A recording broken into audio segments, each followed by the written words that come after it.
Yeah. Lovely people.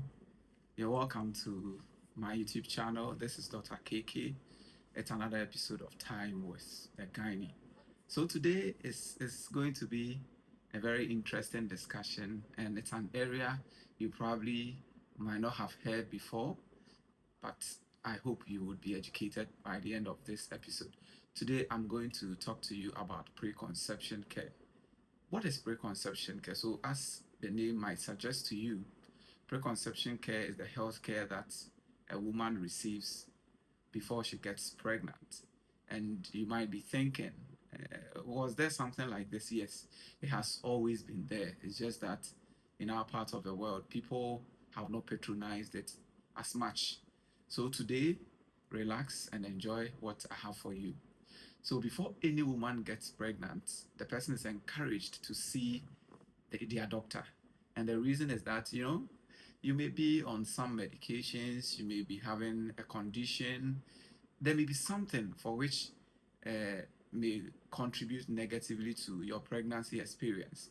So that is the reason why you are encouraged to see a doctor, let a doctor undertake some investigations, some checks on you to be sure that you are strong enough to start the pregnancy journey. And another thing that happens is that you might probably be on some medications that may not be safe for you, especially in the early days of the pregnancy. And that's also taken care of. Another bit is that, a lot of women in our part of the world report to the antenatal clinic very late. They hardly start at the beginning of their pregnancy. They wait for like 2 3 months before they start.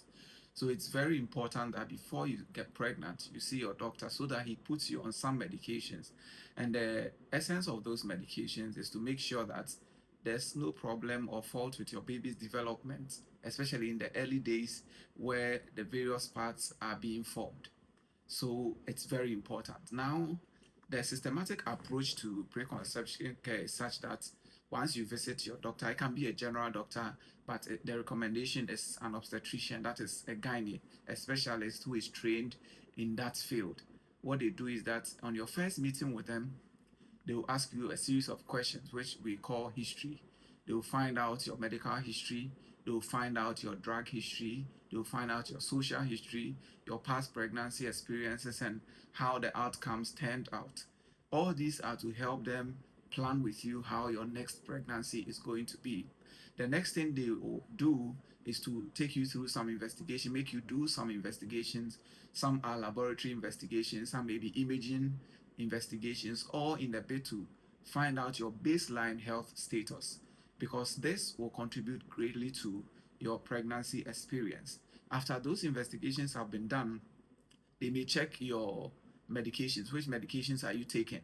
Are those medications contraindicated? That is, are they not are they unsafe, especially in the early days of the pregnancy? If those medications are not safe, they are switched to ones that are safe for you in the pregnancy, especially those who have medical conditions like hypertension, diabetes, sickle cell, asthma, and all other medical conditions. It is highly recommended that before you start a pregnancy, you talk to a gynae, you talk to a doctor, so that the doctor will check you to be sure that you are okay to start the pregnancy. The medications you are on may be changed to ones that are safe for you and the baby as the baby is growing. One experience I want to share with you, there was this patient I saw. She was around 22 weeks. That's about roughly about 5 months far in the pregnancy. And unfortunately, or fortunately, I don't know, but unfortunately for her, she was on a medication that was not safe for her in the early days of the pregnancy. And because she didn't start antenatal early, those medications were not stopped. She didn't undertake preconception care, so those medications were not stopped. Unfortunately for her, around the time when she was around 20 weeks, and we did an imaging, we did a scan, we realized that this baby had no kidneys. The kidneys had not been formed, and the truth is that if you don't have kidneys, it's most likely incompatible with life. So I want to admonish all those listening that preconception care is very necessary, very important, and I will encourage every woman every woman, I mean everyone who wants to get pregnant, to see a doctor, get checked, get investigated, and be cleared that yes, you are okay to carry a pregnancy. And then when you have this green light to carry a pregnancy, I'm sure you are going to have a very positive pregnancy experience. That is having a safe delivery, delivering a healthy baby, and you, the woman, also being healthy after your delivery. And this is what any gynae wants for their patients. And that is what I also recommend for you, that do not forsake preconception care. It's one of the rules, one of the tenets, one of the commandments of pregnancy, that preconception care is something you should take seriously from today, because it's going to save you from a lot of troubles. Now, one thing is that you may not even be healthy to carry the pregnancy at the time.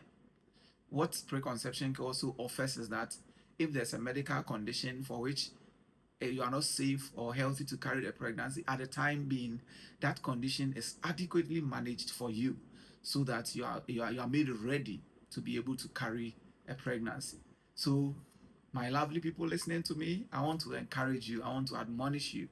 Take preconception care seriously. It is going to save you, it is going to save your family, it's going to save the community, it's going to save the nation and the world at large. See you in another episode. Don't forget to subscribe and share for others to hear. I'll catch you later in another episode.